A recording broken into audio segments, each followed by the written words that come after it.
Olá.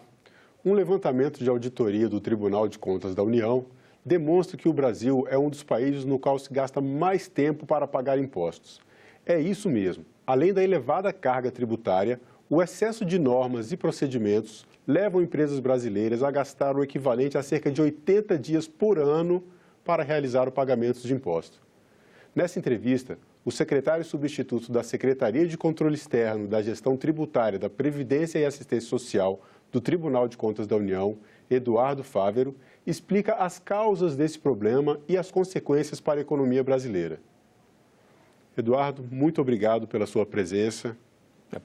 O prazer é todo meu de estar aqui na TV Senado para prestar esclarecimentos para você, Marcelo, e para a sociedade brasileira. Então, vamos começar mostrando um pouco como foi esse estudo. Para se dizer que o Brasil é um dos países onde mais se gasta tempo para pagar impostos, é preciso fazer um comparativo com outros países. Nesse levantamento de auditoria do TCU, quantos países foram analisados e qual a posição do Brasil nesse ranking?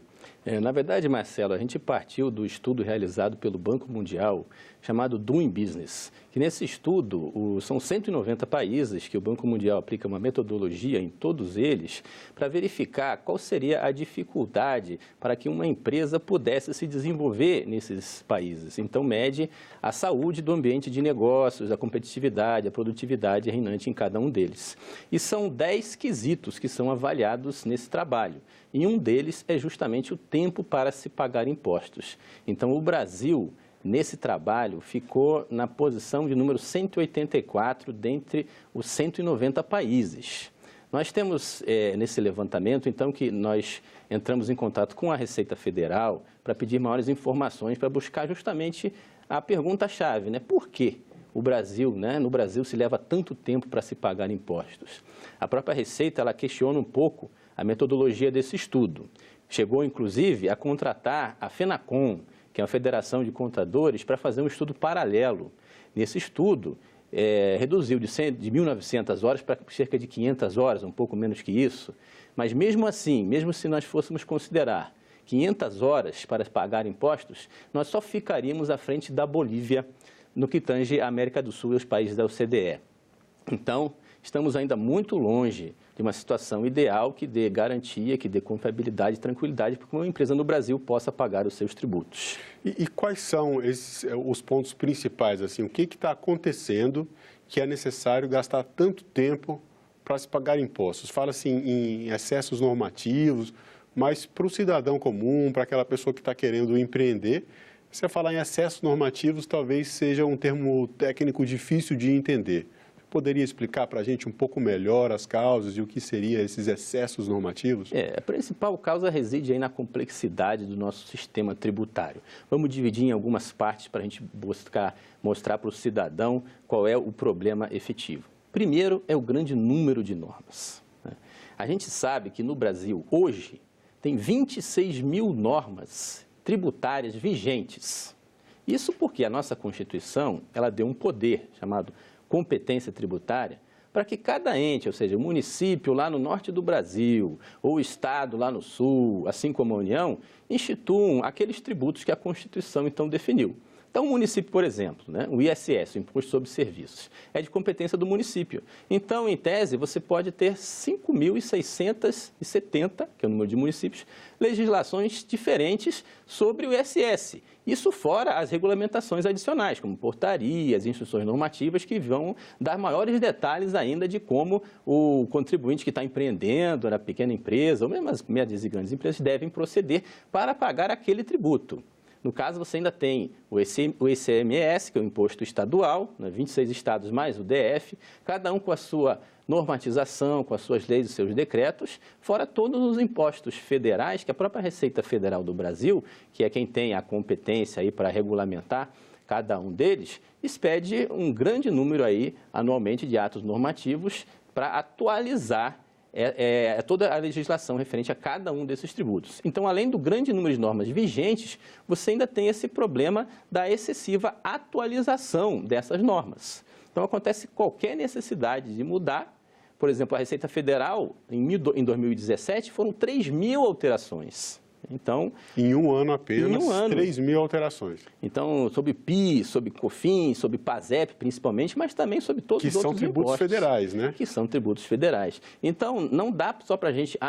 é só porque a nossa federação é de 3 níveis que é esse problema. Não, a própria União, ela exerce um papel que acaba contribuindo para essa complexidade do sistema tributário ao fazer excessivo número de alterações na sua legislação. Da mesma forma, procedem os fiscos estaduais e municipais. Então, isso acaba fazendo com que as empresas tenham que se armar de contadores, de advogados, contratando escritórios, além de sua força normal de trabalho, para poder estar em conformidade com toda essa legislação. Então, perceba que há um custo de conformidade bastante elevado, o que, obviamente, impacta no custo do Brasil, no custo que a empresa vai ter para poder empreender, impactando no ambiente de negócio, na produtividade, na competitividade de nossas empresas. Esse custo de conformidade que você citou agora é bastante relevante na análise desse problema. O que seria o custo de conformidade, né, para a pessoa que não conhece essa expressão, compreender melhor o que é isso? No caso, vai envolver tudo aquilo que a empresa precisa fazer para preparar a sua declaração, de todo referente a todos os impostos de suas atividades. Então, vai ter que reunir os elementos, os conhecimentos, os profissionais necessários para calcular exatamente qual o montante que ela deve. Em seguida, para fazer a chamada declaração, ou seja, preencher todas as guias, todos os formulários que são necessários para que ela possa estar em conformidade com todos esses impostos, com todas essas leis. E, em terceiro, o próprio pagamento, que é você emitir a guia de pagamento e fazer o pagamento, seja pela internet, seja pessoalmente na rede bancária. Então, para você fazer todo esse processo com relação a todos os tributos existentes, e o custo disso, a contratação do pessoal necessário, o custo de se manter, por exemplo, um galpão para manter os comprovantes dos pagamentos dos impostos que ela já fez. Então, envolvendo esse somatório, você tem um custo que não tem nos outros países, por exemplo. Tá, e agora são 3 os procedimentos, então, para o pagamento de impostos. Você colocou a preparação, né, a declaração e o pagamento. Nesses 3 procedimentos, que são os principais, qual o gargalo, aonde se gasta mais tempo nessas 3 etapas? No caso, para você definir exatamente qual o montante que a empresa deve. Porque, devido à existência desse grande número de normativos e, consequentemente, interpretações diversas, você vai ter uma disputa normalmente entre o contribuinte e o fisco, sobre quem tem a razão em determinado ponto da legislação tributária. Porque o contribuinte pode achar que não, aquilo não incide para ele, e o fisco achar que ele, na interpretação dele, aquilo vai incidir sim sobre aquela empresa. Isso vai acabar aonde? Num contencioso, que hoje nós temos o chamado contencioso administrativo e o contencioso judicial. No contencioso administrativo, o próprio contribuinte, ao receber uma autuação da Receita Federal ou do fisco estadual, ele pode ir na própria Receita, no caso da Receita Federal são as chamadas delegacias da Receita Federal de Julgamento, as DRJs, e colocar lá a sua reclamação, a sua indignação com relação àquela cobrança, àquela autuação necessária, e aquilo vai ficar em discussão. A gente chama a primeira instância administrativa. Ele estaria, nesse caso, reclamando que ele não tem que pagar o imposto ou não teria que pagar uma eventual multa, né? Como um recurso contra um imposto que chegou para ele. Exatamente. E nós temos dados, né, que a Receita Federal ela tem assim, uma grande quantidade de processos no seu estoque nessa situação, né? Em 2017 seriam mais de 250 mil processos, envolvendo aí mais de 100 bilhões de reais. Então o impacto negativo é no ambiente de negócio, mas também para o governo que com tantos processos acaba se tornando mais lento no caso da Receita Federal. Isso ocupa tempo e trabalho da Receita. E não só da Receita, porque a gente ainda tem o CARF. O que é o CARF? É o Conselho Administrativo de Recursos Fiscais. Então, se o contribuinte ficar inconformado com uma decisão de primeira instância administrativa que lhe seja desfavorável, ele tem a possibilidade de ingressar nesse conselho como uma segunda instância do contencioso administrativo tributário. E também, muitas vezes, permanece ali anos, né? Nós temos informações, tem até uma auditoria operacional que foi realizada no CAF, no ano de 2016, que apontou que são mais de 500 bilhões de reais que estão ali para serem julgados em mais de 100 mil processos também. Então, uma quantidade bastante grande, expressiva de recursos, né, que poderiam estar sendo aplicados, né, devido aos impostos recolhidos em áreas sociais, não são, devido também à nossa regulação, né, que permite que essas disputas se prolonguem de forma bastante expressiva, às vezes anos, às vezes décadas, nesse funil, que eu chamaria um funil administrativo para se julgar. E o que acontece? Muitas vezes, ao final do processo, quando o contribuinte tem indeferida a sua demanda no CARF, aí ele ingressa na demanda judicial, prolongando ainda mais essa discussão. Então, o CARF seria a segunda instância ainda no nível administrativo, né? No âmbito administrativo. Perfeito. Agora, o CARF definindo, eu imagino que com tantos processos devem ter também muitas reclamações em comum. Ao definir sobre algum tipo de reclamação, algum tipo de recurso, existe algum efeito vinculante para que a Receita Federal ou as próprias delegacias da primeira instância passem a julgar casos semelhantes, dando agilidade no processo, seguindo súmulas do CARF, por exemplo? Nós verificamos no levantamento, Marcelo, que isso melhorou bastante do início de 2018 para cá, né? Que o CARF ele possui cerca de 117 súmulas, e que ele já editou. E até início de 2018, uma pequena parcela, um pouco mais de 10 ou 12 súmulas eram vinculantes, porque o ministro do Estado, agora da Economia, tem essa competência para propor que seja vinculante. E isso vem bem melhorando, então hoje nós temos 75 súmulas vinculantes das 107, e que isso, obviamente, vem no sentido de melhorar, de tentar reduzir, porque o que acontecia? O CARF decidia de determinada forma, a Receita Federal, as delegacias não eram, de forma alguma, obrigadas a seguir aquela orientação. Obviamente, aquilo batia no CARF, que já tinha o entendimento simulado e entendia de uma outra forma. Obviamente, contribuindo para que houvesse, então, uma confusão ainda mais acelerada aí nessa parte do contencioso administrativo. Agora, voltando para a questão do ambiente de negócios, analisando o relatório do TCU, a gente vê que a Austrália está com o melhor posicionamento, a gente tem o tempo mais curto, ou está entre os países com o tempo mais curto para o pagamento de impostos. E lá, toda norma tributária, ela passa por uma análise do órgão competente que vai avaliar os impactos dessa nova norma na sociedade, seja nos contribuintes, no bem-estar dos contribuintes, inclusive também vendo do ponto de vista da eficiência econômica, redução ou acréscimo de atividade econômica e também até a questão de redução de patrimônio das empresas e dos cidadãos australianos. Seria possível ter algo semelhante no Brasil? E, nesse caso, a quem competiria fazer uma análise desse tipo para que a gente não tivesse essa avalanche de normas todos os anos complicando a vida de empreendedores e até do próprio contribuinte, pessoa física? No caso, o nosso levantamento utilizou, né, o escritório de impostos lá da Austrália como o nosso benchmark, né? Porque lá, como você mesmo comentou, existe essa preocupação, né? Então, eu vou fazer uma modificação na legislação. Como isso vai impactar a empresa? Como isso vai impactar o cidadão? Obviamente, quando a Constituição Federal ela deu a competência tributária para todos os entes federados, o constituinte não estava pensando dessa forma, de como isso impactaria de uma forma tão grande a vida das empresas. Nós temos certeza de que a Receita Federal do Brasil, né, poderia sim incluir em seus procedimentos de trabalho, no que tange a impostos federais e aos demais fiscos, as administrações tributárias dos estados e municípios, isso em seu processo de trabalho, quando fossem editar as instruções normativas e as portarias, ou seja, uma legislação infralegal. Agora, obviamente, compete aos legislativos, tanto federal como estadual e municipal, a sua prerrogativa de elaborar, editar leis.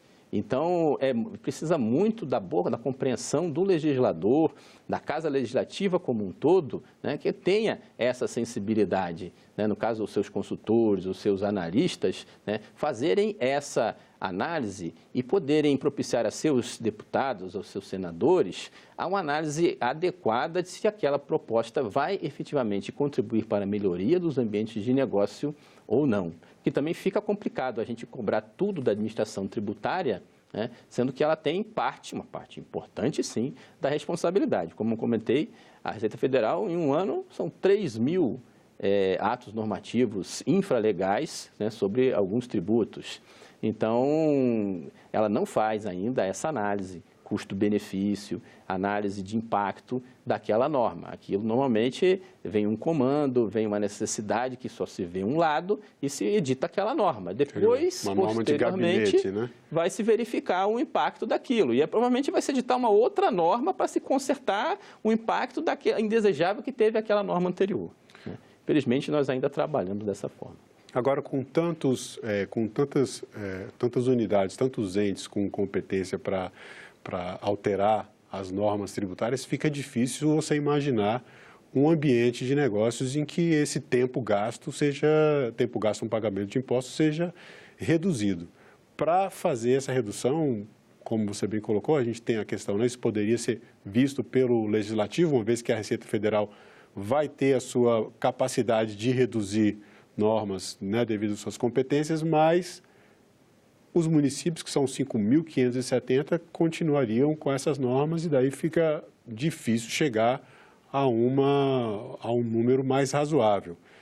Para corrigir isso, seria necessário, então, uma proposta de emenda à Constituição e uma limitação dessa capacidade, dessa competência dos municípios de editarem normas tributárias? Nós, no nosso trabalho, Marcelo, a gente abordou muito que é necessária que seja feita uma simplificação tributária, né? Nós estamos, é claro, acompanhando pela mídia, né, as diversas propostas de reforma tributária, né, tanto na Câmara, que estão no Senado, dos empresários, do próprio governo. E lá no tribunal, o próprio ministro Vital do Rego, que é o relator desse trabalho, já colocou até em sessão plenária, né, que existe essa necessidade de se melhorar o ambiente de negócios no Brasil, aumentando a competitividade, a produtividade. E como o tempo gasto para pagar imposto, tributo no Brasil é o principal problema apontado no estudo do Banco Mundial, obviamente algo tem que ser feito para se resolver essa questão, né? E no Brasil a questão é legislativa, né? Você tem lá dos artigos 149 da Constituição Federal em diante, até 156, né, todas as diretrizes, né, em que a Constituição Federal estabelece quem é que tem a competência tributária de cada imposto.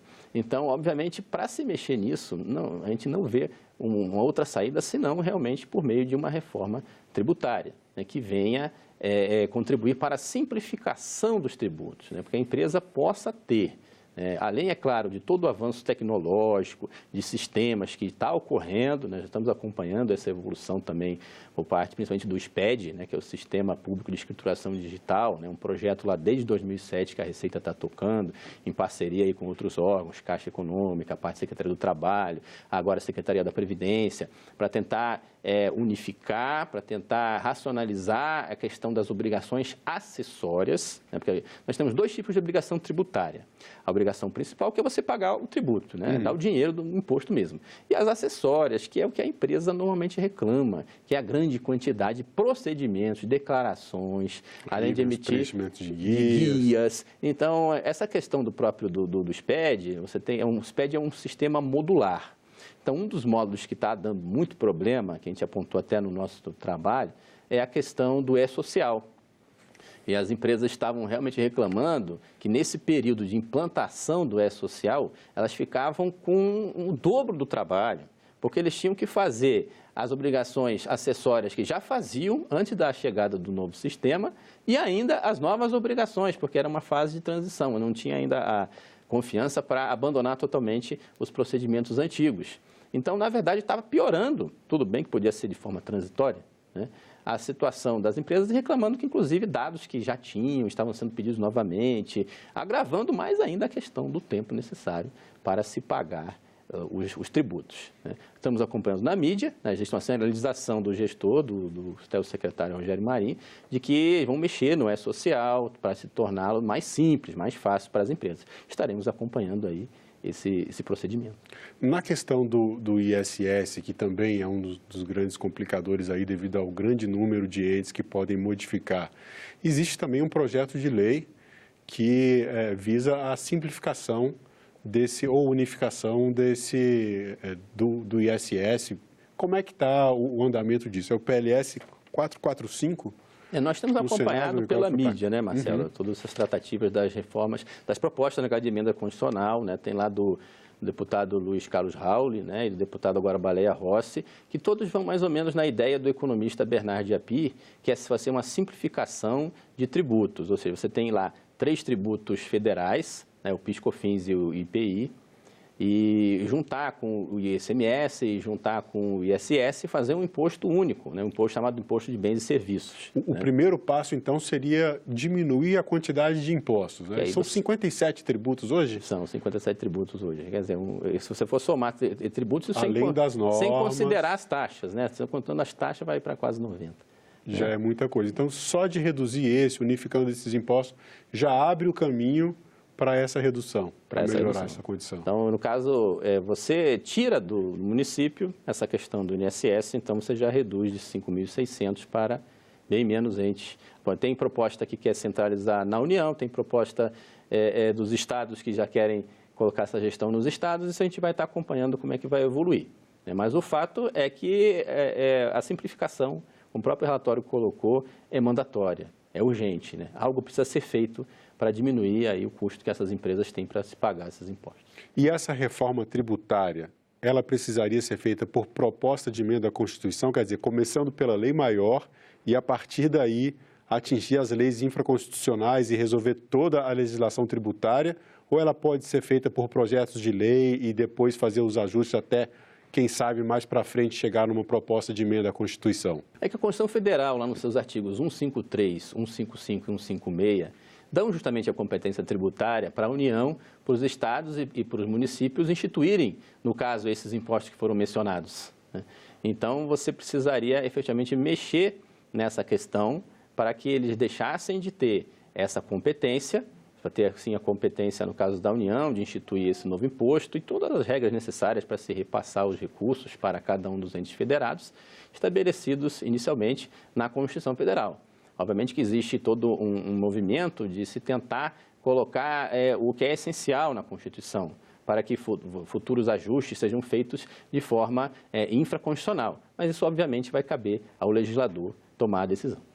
Eduardo, e depois de todo esse estudo, com todo esse levantamento, o estudo junto à Receita Federal, o contato, né, que foi feito também do Tribunal de Contas com esses órgãos responsáveis aí pela tributação, existe alguma recomendação que seja feita aos órgãos? O estudo ele só faz um diagnóstico ou já encaminha algumas recomendações, algumas ações prioritárias para que esse problema seja resolvido ou pelo menos minimizado? O TCU ele tem a competência federal. Então, nesse acordo, o acordo 1105, né, de 2019 plenário, o TCU deliberou no sentido de fazer com que a Receita Federal ela passe a cumprir o disposto lá no artigo 211 do Código Tributário Nacional, que é uma providência efetivamente que vai ajudar no dia a dia das empresas, que é fazer constar em determinado local, principalmente no seu sítio da internet, toda a legislação tributária unificada de cada tributo federal.